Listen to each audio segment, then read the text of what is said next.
আমাদের বাড়ির জামাই ঢুকে গেছে অলরেডি।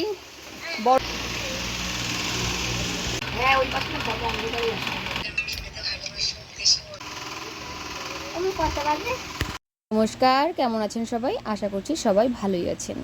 আমরাও ভালো আছি। আমরা চলে যাচ্ছি এখন হচ্ছে সকালবেলা ষষ্ঠীর উপলক্ষে বেরিয়ে পড়েছি বাড়ি থেকে। দুই বোন, আমি আর আমার বোন পাশাপাশি যেহেতু থাকি, তার জন্য টোটো ভাড়া করলে আমাদের দুজনের একসাথে হয়ে যায়।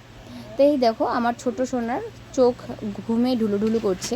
তা আমরা দুজন মিলে মানে ছেলে মেয়ে নিয়ে টোটো করে আমরা বেরিয়ে পড়ছি। তা কৌশানী আপনাদেরকে হাই করে দিল। তো এবার এই যে দুষ্টুগুলো মানে টোটোতে উঠুক আর যাই উঠুক, ওদের দুষ্টুমি কোনো রকমই কমে না। অবশ্যই এটাই জীবন।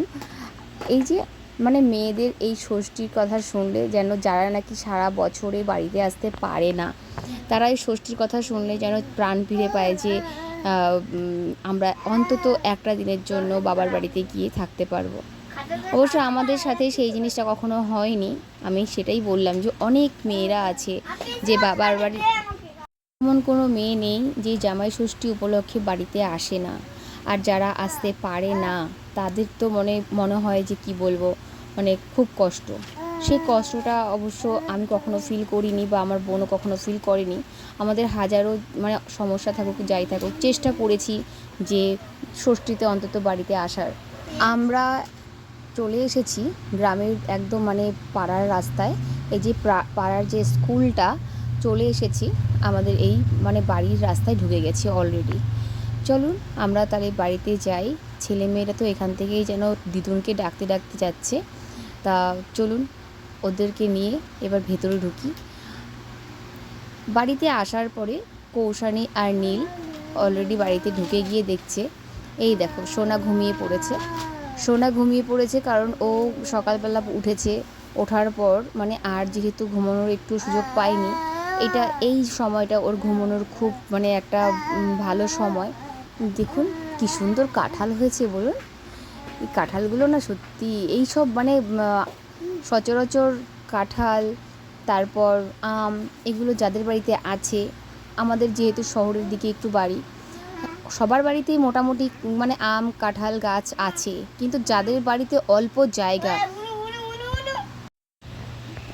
অল্প জায়গা আছে তারা তো আর আম কাঁঠাল গাছ সহজে লাগাতে পারে না।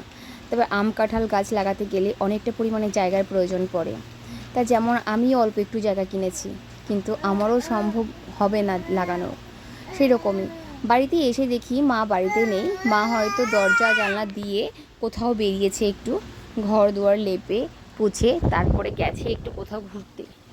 তো এইবার এই যে মানে কোথাও বলতে কোথাও না, একটু কোথাও যায়নি, ওই পাশের বাড়ির একটু যায় শেফালি মাসির বাড়িতে।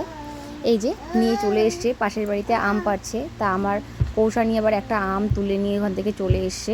তা আমি আবার বললাম যে কেন নিয়ে এসেছো, ওরা আম পাড়ছে। তা আমার শ্বশুরবাড়িতেও প্রচুর আম গাছ, প্রচুর কাঁঠাল গাছ। সচরাচর আমরা ওখান থেকেই আম পেড়ে আনা হয়। আমাদের আম প্লাস কাঁঠাল, এঁচোড় সব কিছুই আমরা খাই। আমাদের কোনো রকম কোনো অসুবিধাও হয় না। আমরা থাকতে পারি শহরের দিকে, কিন্তু গ্রামে যেহেতু আমাদের একটা বাড়ি আছে, তা আমাদের ওই দিক থেকেই সব কিছু আনা হয়। তা জামাই ষষ্ঠীর যেহেতু বাজার করা হয়েছে, এবার আজকে রান্না কি কি হবে চলো তোমাদের সাথে শেয়ার করি। এই যে এখন অলরেডি মাছ ভাজা বসিয়ে দিয়েছি। মাছটাকে ভেজে আলু দিয়ে পাতলা ঝোল করব। আর এদিকে সোনাকে যেহেতু স্নান করিয়ে নিয়ে আসিনি, কোনো বাচ্চাই স্নান করেনি, যেহেতু সকাল সকাল বেরিয়ে এসেছি, তাই দুষ্টুকে স্নান করিয়ে দিয়েছে মা। আর কৌশানী সকালবেলায় এসেই স্নানটা সেরে নিয়েছে, নিয়ে মার পুজোটাকে দিয়ে দিয়েছে। মা পুজো দেবে, সেই পুজোটা মা বলছে যে বোনও একটু দিয়ে দিবি। হ্যাঁ, ও দিয়ে একটু রসুন বাচ্ছে। আর এদিক থেকে হচ্ছে বিথি বাইরে মাংস কষাটা বসিয়ে দিয়েছে। ও বলছে দিদি আমি একদিকে করি তুই একদিকে কর, যেহেতু মা করতে পারে না। আর এদিক দিয়ে আলু ভাজা হচ্ছে দিয়ে মানে মুগ ডালের জন্য আলু ভাজা, মুগ ডাল দিয়ে যে আলু ভাজা খেতে হবে, তাই একটু মোটা মোটা করে কুচিয়ে ফেলেছি, কিন্তু সরু সরু করে কোচালে ভালো হতো।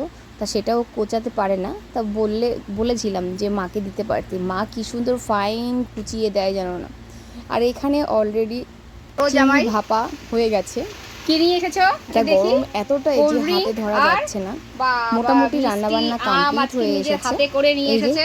আমাদের বড় জামাই ঢুকে গেছে অলরেডি বাড়িতে। নিজের হাতে এবার ও হাতে করে কি লজ্জা লাগে, চলো এই ফার্স্ট টাইম মানে হাতে করে নিয়ে এসেছে। যেহেতু আমরা সকালবেলা ঢুকে গেছি, অনেকটা বেলা হয়ে গেছে বলে বাচ্চাদেরকে খাইয়ে দেওয়া হচ্ছে। ওরা যেহেতু এত কিছু খাবে না, তাই ওরা মাংস দিয়ে খাচ্ছে।